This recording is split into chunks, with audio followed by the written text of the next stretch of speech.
All right, I'm Aaron Newcomb, and we're here at the Ohio Linuxfest. I'm here with Dan from the Linux Link Tech Show, and Ted.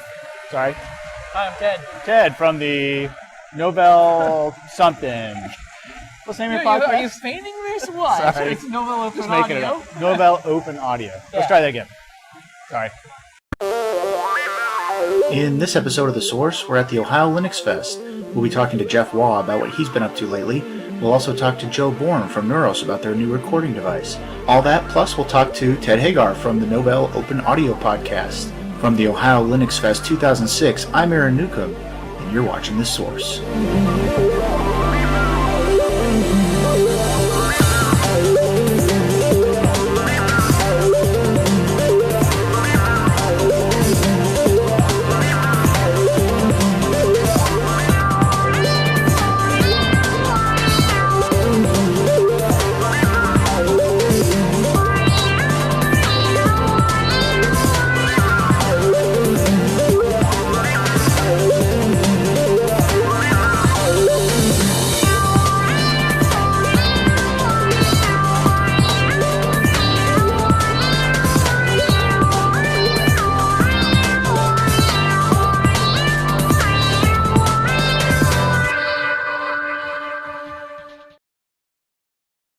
Okay. All right, this is Pat from the Linux Link Tech Show, and I'm here with Aaron Newcomb from The Source, and we're here with Jeff Waugh. Jeff, welcome to Columbus and the Ohio Linux Fest. Thank you very much. It's a pleasure to meet you finally. We talked before, via email. So what are you doing these days?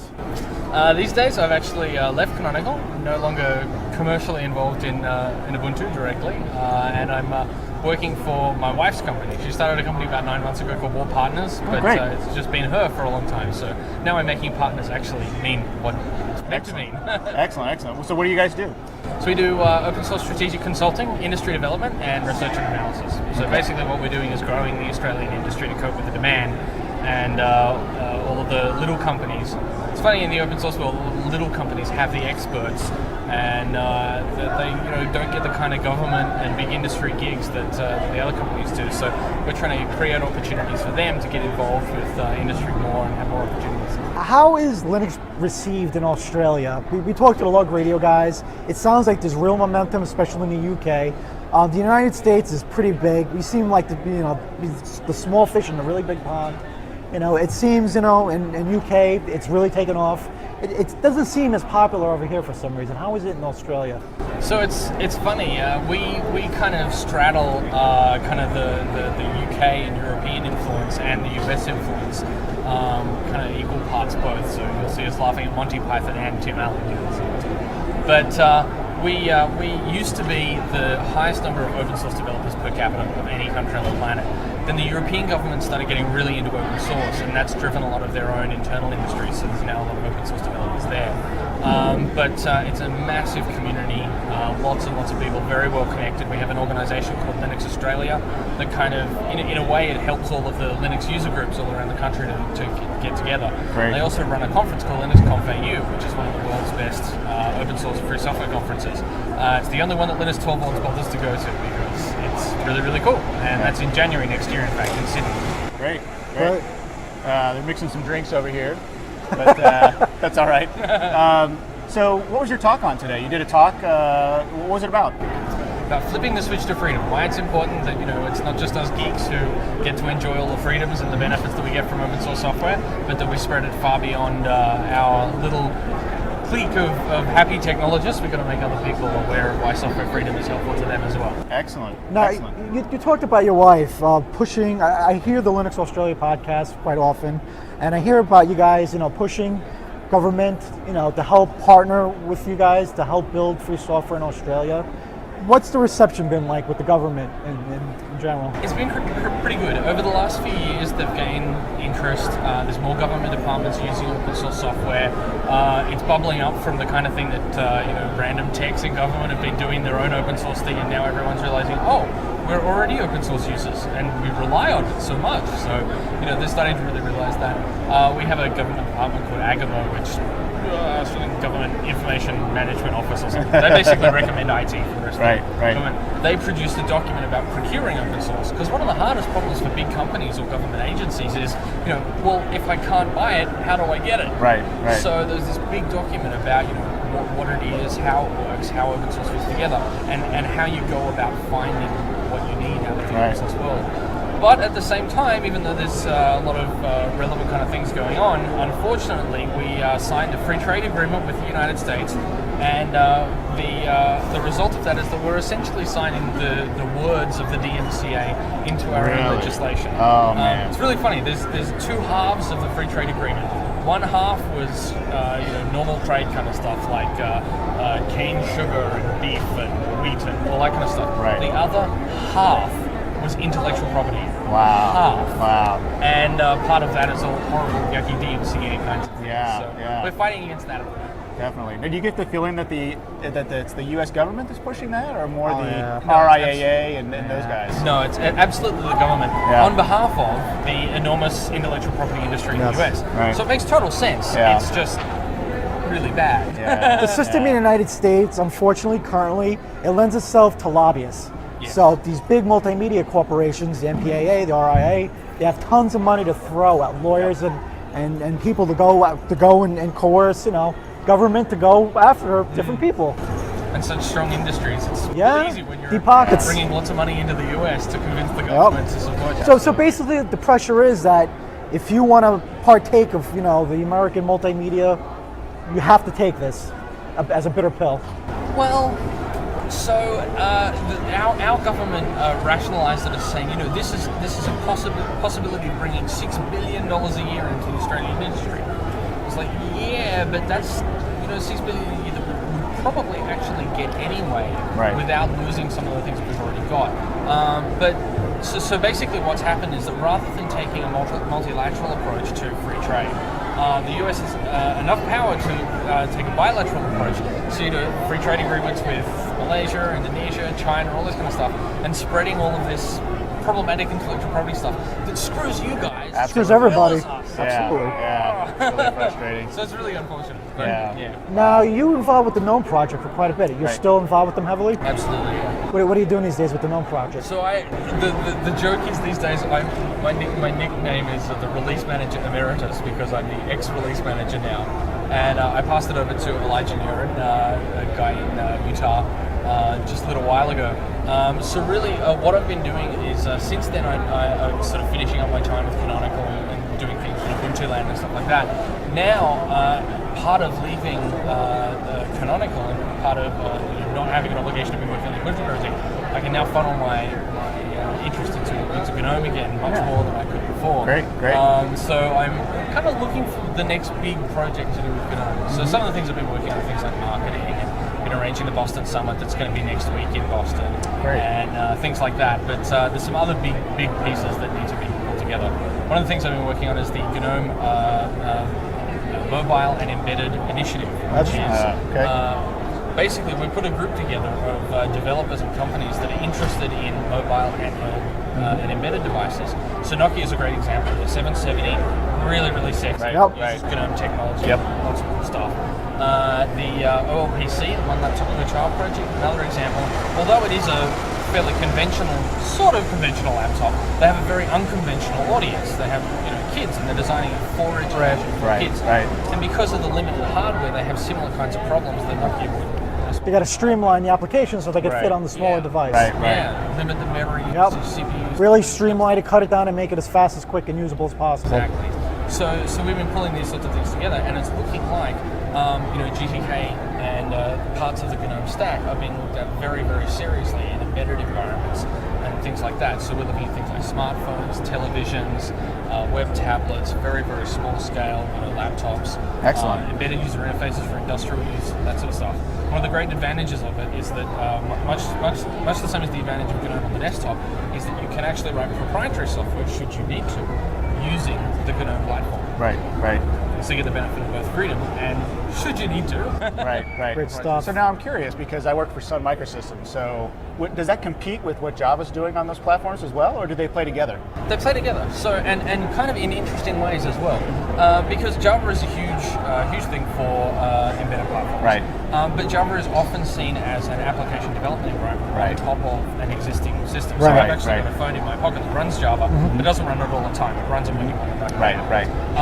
But also we have because we have such great bindings and language bindings for GNOME, we have the Java GNOME bindings. Right. And that's been an area of interest for embedded developers as well, because they're looking at it and they're thinking, well, we've got the benefit of Java, the benefit of GNOME, we're all running our embedded device.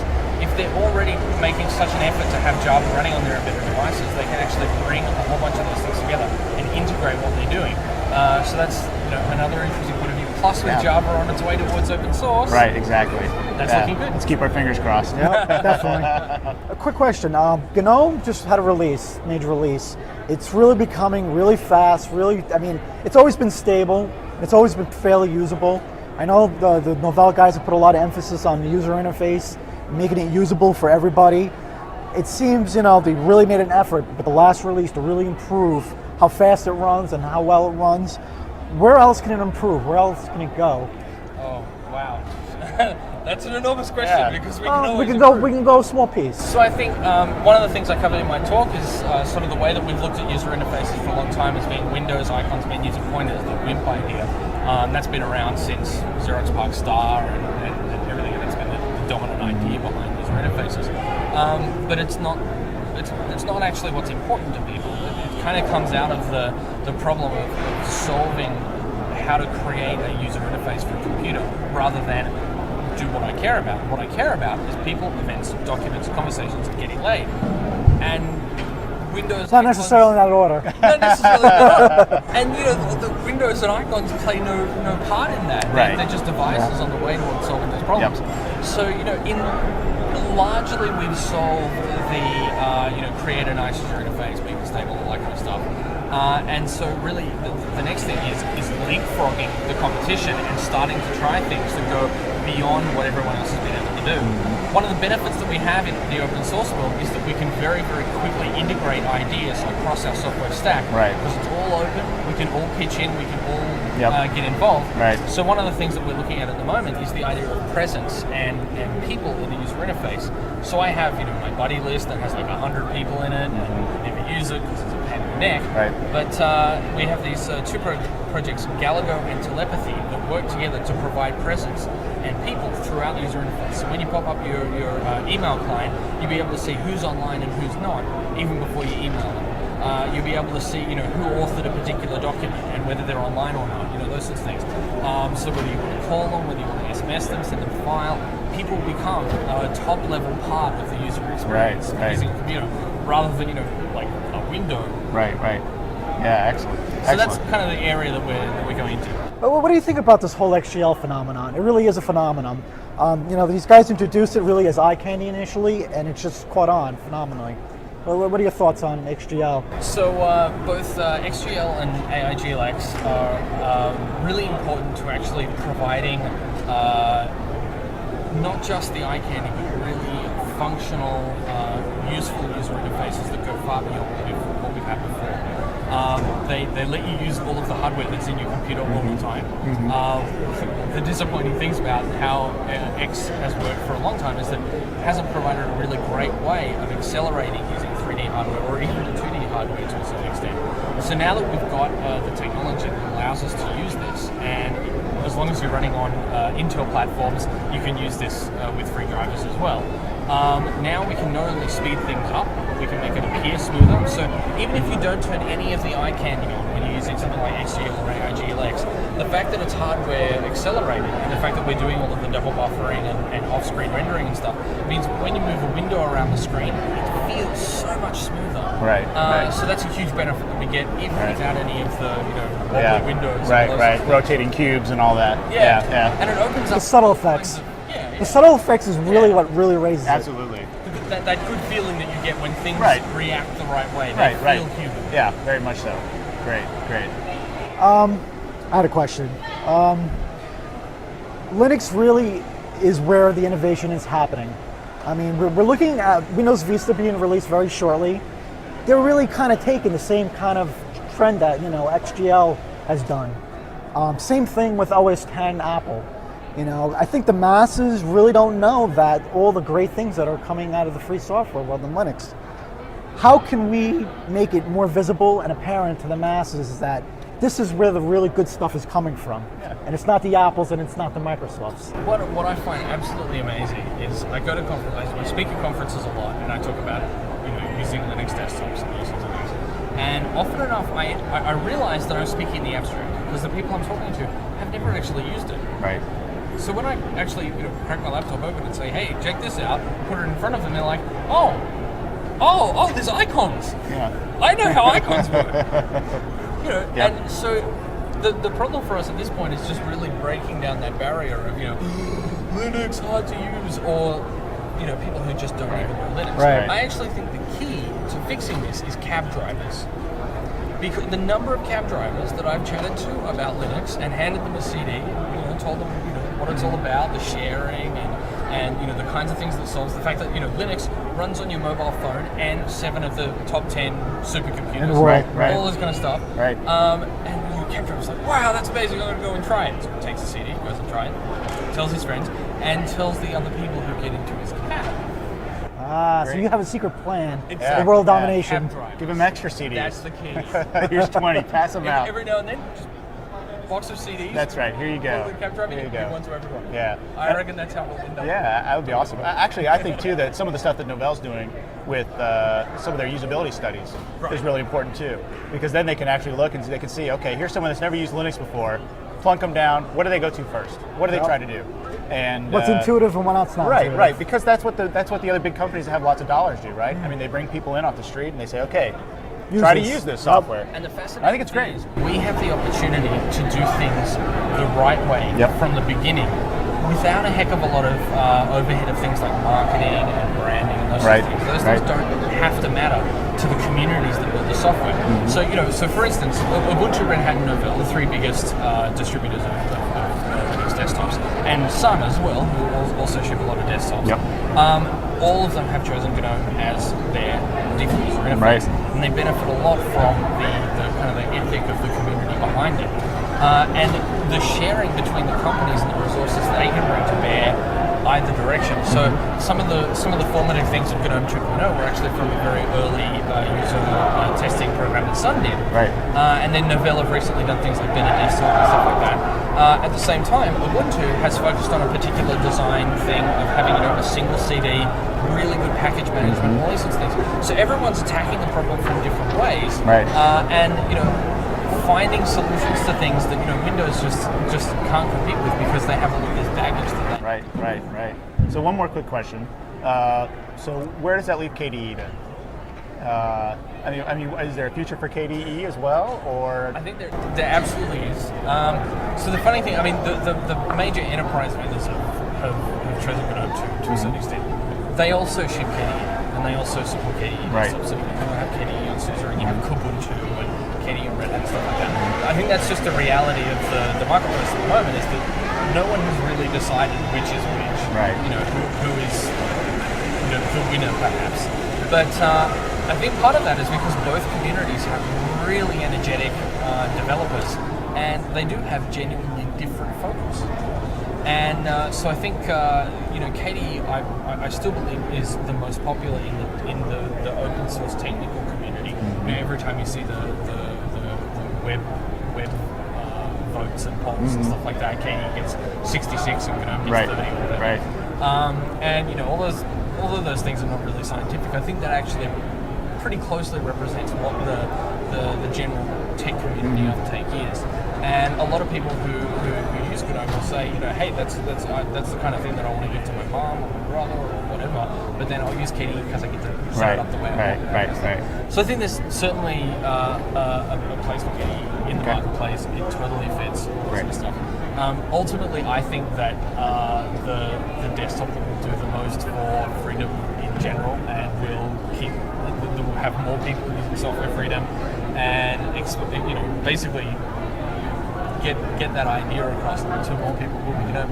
And part of that is because we're now focusing on different things. We're looking at this embedded sort of stuff, we're looking at mobile kind of stuff, OLPC, that's huge. Right, like, all those sorts of technologies. Yeah. So, I'm pretty confident that we've kind of got the right recipe of things together to make a huge leap in the number of people who are using it. Right. And I think Ubuntu is actually a really good example of that success. But both Ubuntu and Sled, which I think have been two massively successful Linux desktops in recent past, but Sled as an enterprise solution and very, very publicly Novell, sort of attacking things like the XGL, Right. OpenOffice, all those sorts of things. And then Ubuntu kind of bubbling up from the ground up. Right.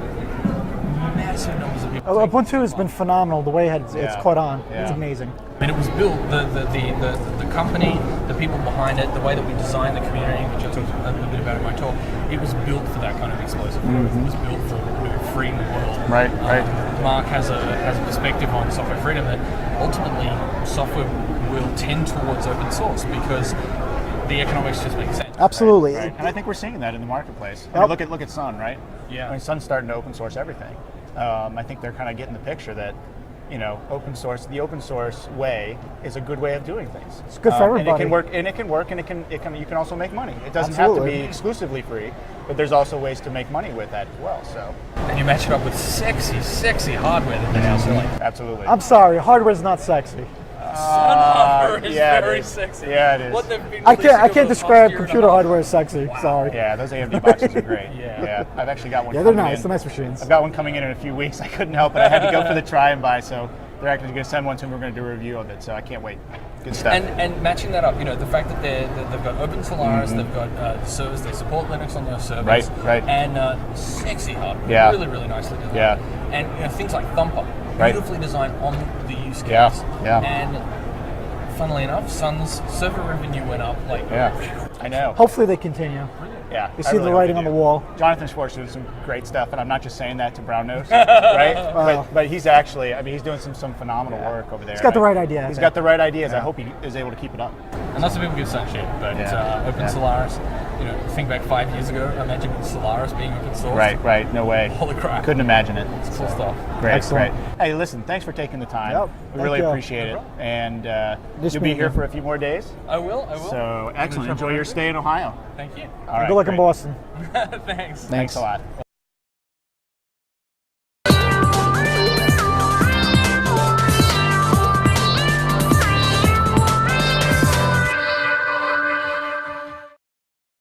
So we're back again. This is Aaron Newcomb, and we've got Joe from, you're the CEO of Neuros, right? That's right. That's right. And also with us, we've got Link from the Linux Link Tech Show.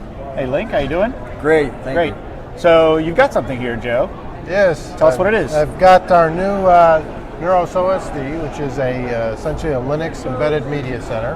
And what it does, it can record and play back, really all your multimedia files. So you think of it kind of, our motto for this is free your media, meaning that you can take and record your media from any source. You can play it anywhere, any place you want, from portables to your laptop, back on your TV, and vice versa. You can record from any source, the cable content that you've got coming into your house, to your DVDs and all that stuff.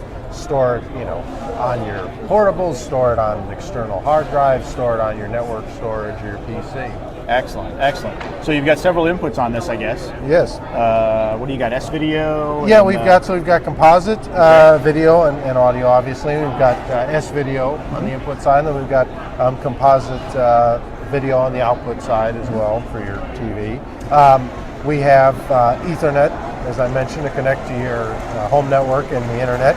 We've got an IR blaster, which controls your set-top box. So this unit doesn't have a tuner, and it controls your set-top box, which gives you access to all your content. Excellent. Not just the basic stuff. Excellent. Here's your serial, which also can control your set-top box. It's also your console to your PC, and obviously your power adapter. On the front, we've got USB host.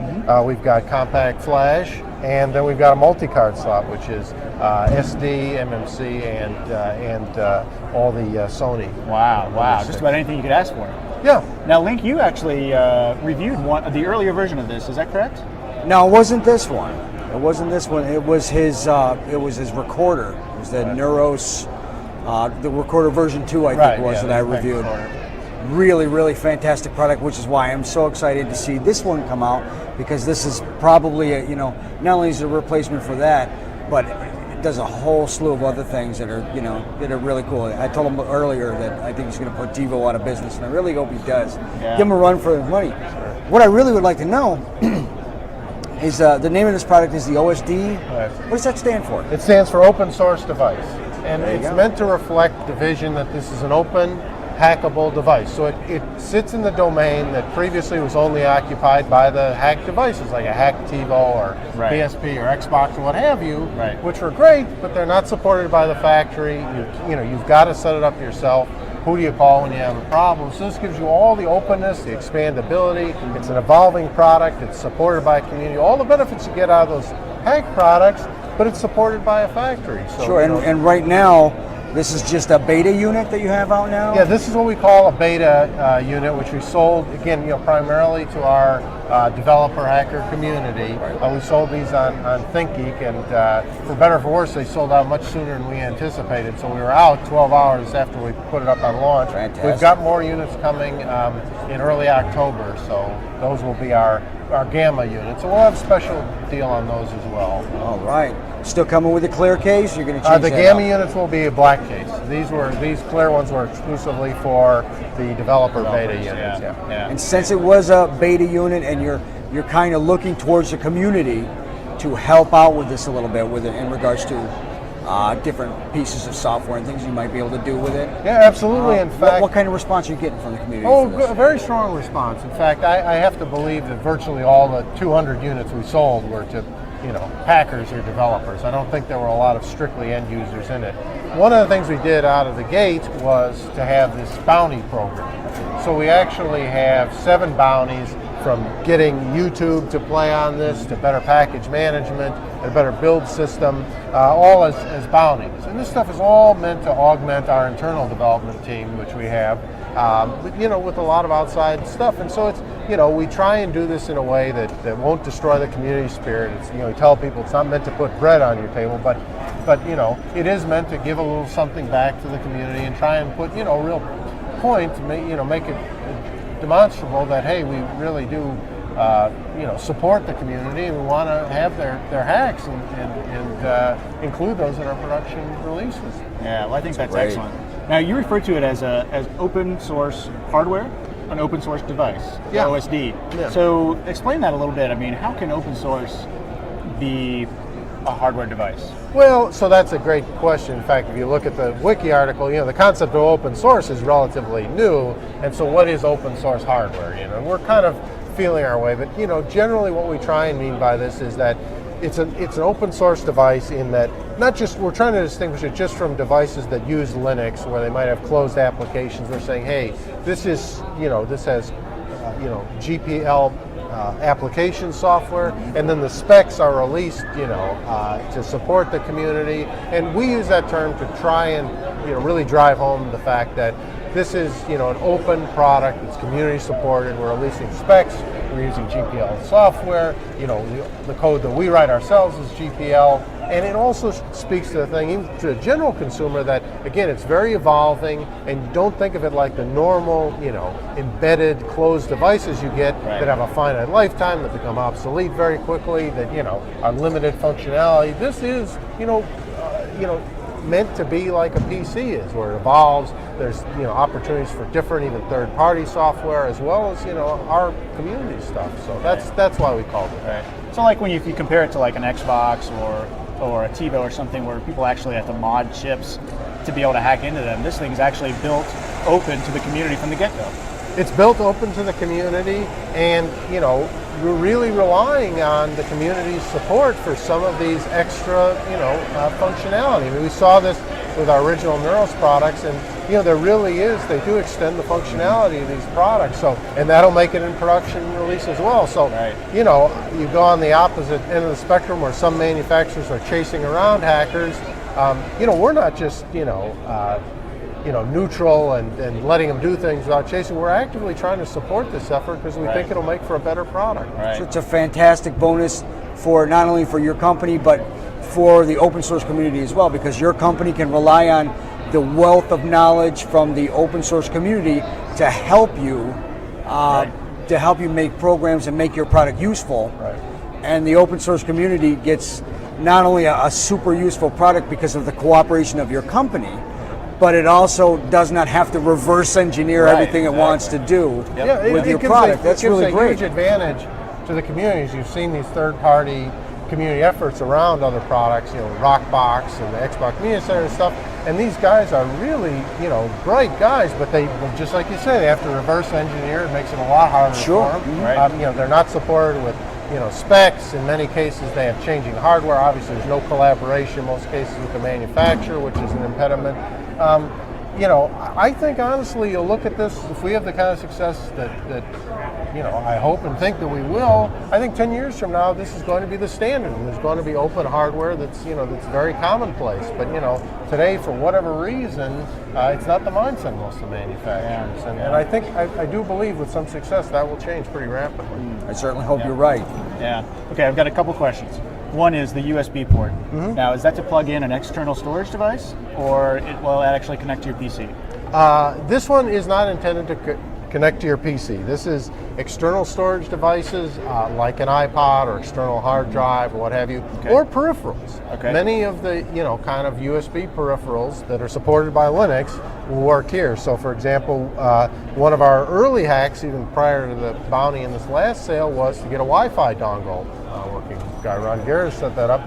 And so he actually, connected this to his network with a Wi-Fi dongle connected to that USB. And there's others who have talked about digital audio converters as dongles because they want digital audio out. Sure, that's what my immediate thought was, a USB microphone. Yeah, exactly. Wouldn't that be a great thing to have on there? Great. Or USB webcam, same way, make it into a little video conferencing unit. Right, awesome. Okay, and then the next question is the key question. How much is it going to cost?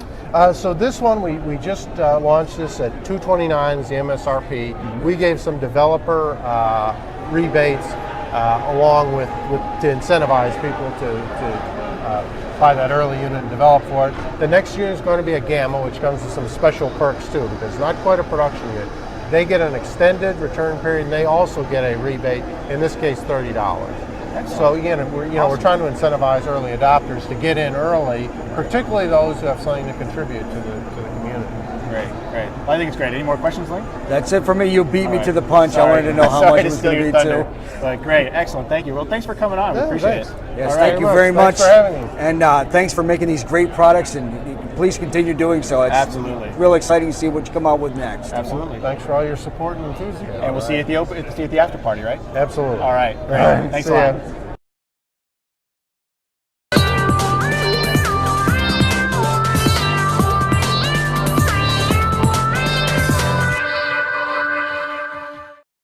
Hey, this is Aaron Newcomb, and we're here at the Ohio Linuxfest. I'm here with Dan from the Linux and Tech Show. Good day. And Ted from Novell Open Audio podcast, right? Yes. All right, excellent. So how do you guys think it's going so far? The show? Yeah. It's going really well. Good. Impressive turnout.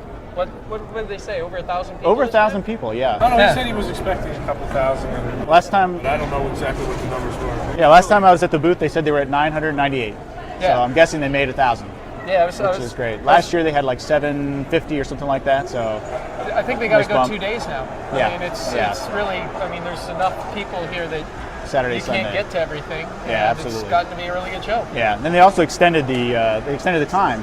I think last year's only went till like 5 o'clock or something like that, and this year they're going right up till like 7 o'clock or something. Yeah. 7:30, and then there's the after party at 8 o'clock. So so it's been going pretty well. Have you guys heard any of the talks? I've been at the booth most of the time, but I caught. one of them maybe. Yeah, I think I caught. Actually, I caught George Castro's talk this morning. really? Yeah. Sweet. And he's actually a Novell Open Audio listener, so I was like, I got to go see his talk. And Awesome. His talk was really good. It was Good, actually he went through a whole bunch of stuff. He talked about some of the things that they're doing up at Oakland University in Michigan that they're doing to try to get Ubuntu desktops integrated into Active Directory and Right, stuff like right. that.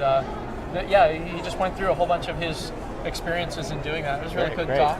Awesome. So, Sounds good. Yeah, I caught Chris DeBona's keynote this morning, which Yeah.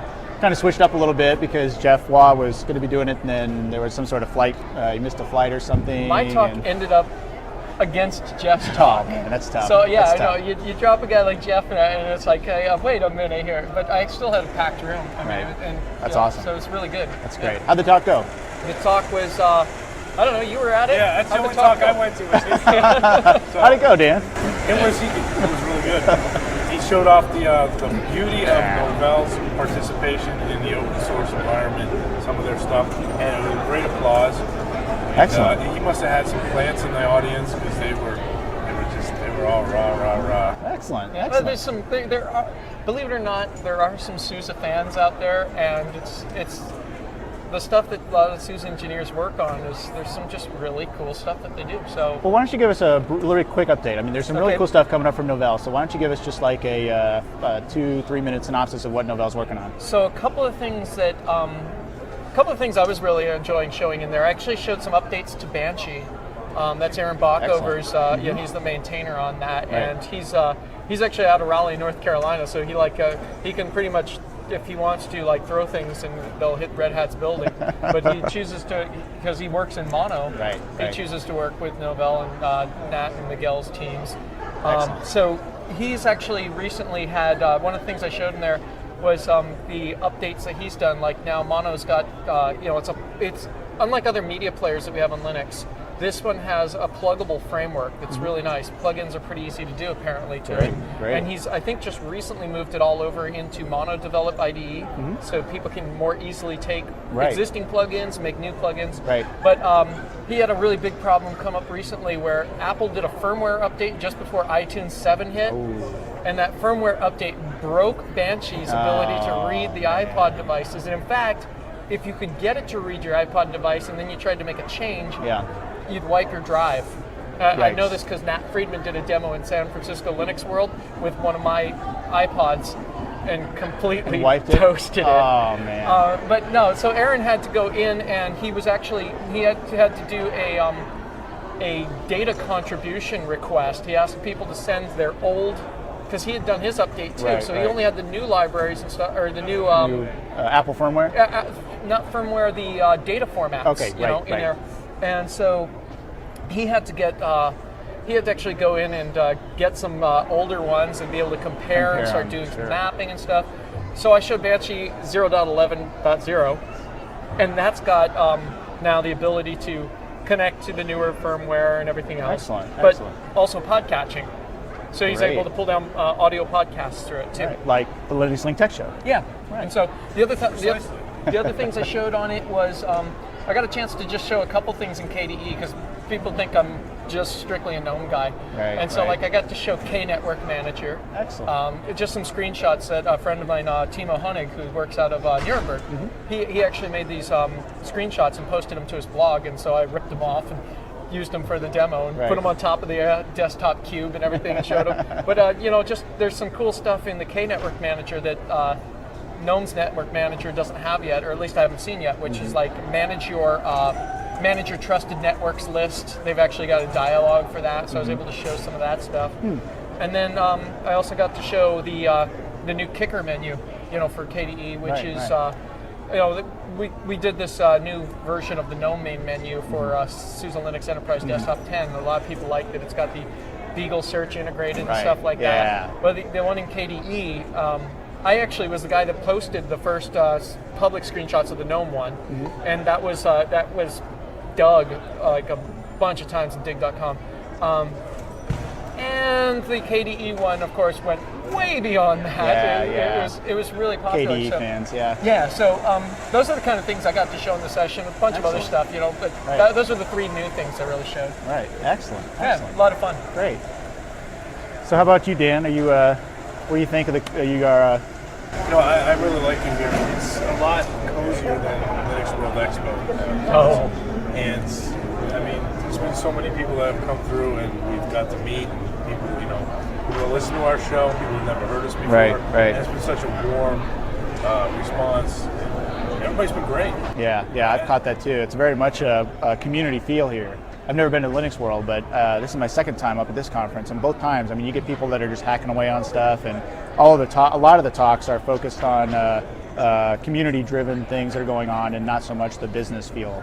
So I really appreciate the conference for that, because it seems to be, it's community-driven. I mean, all the people that are working on it are volunteering their time and trying to get the thing running. It's a free conference, which is tremendous, and looking for some good drinks at the after party too. Hey, what I like is it's almost like you're going to see everybody that comes through here. Yep. And everybody's going to see you, and you'll see them a couple of times, and you get to meet everybody. It's Right. Not, there's not that person that's walking down. You can say hi to them, and it's more approachable to say hi to somebody in here than it would. Even when they walk in front of the camera. That's right.